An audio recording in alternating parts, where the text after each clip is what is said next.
I realized I married the wrong brother.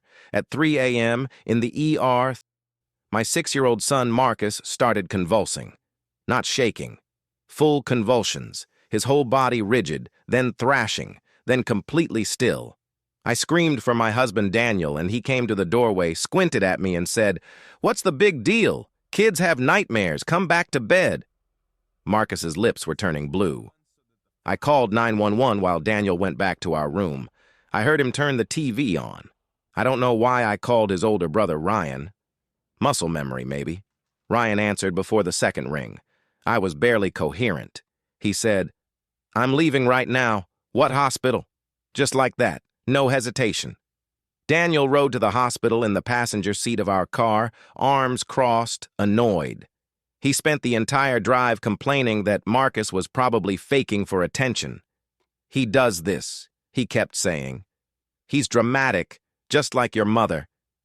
At the ER, doctors were cutting Marcus's shirt off and calling out numbers I didn't understand.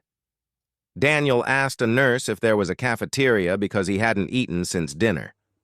Ryan arrived still wearing his work boots from a job site he must have left immediately. He walked straight past Daniel without a word and stood beside me. He asked the doctors every question I couldn't form. He held my hand when they said the word seizure disorder.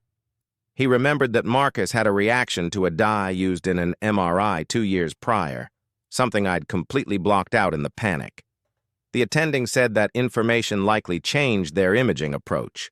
Around 6 a.m., Daniel stood up, stretched, and announced he had a tea time at 8:30. "It's a charity scramble. I already paid the entry fee." He kissed nobody. He left. Ryan stayed for 19 hours.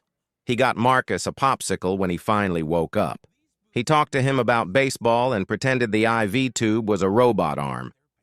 When Marcus asked where his dad was, Ryan said, "He had something to take care of, buddy, but I'm not going anywhere." Daniel showed up that evening, sunburned and smelling like beer, walked in, looked at our son in the hospital bed and said, "See? Totally fine. I told you it wasn't serious." I looked at Ryan, exhausted, unshaven, still in those dirty work boots, and something just broke open inside me. I called a lawyer on Monday morning. Best phone call I ever made.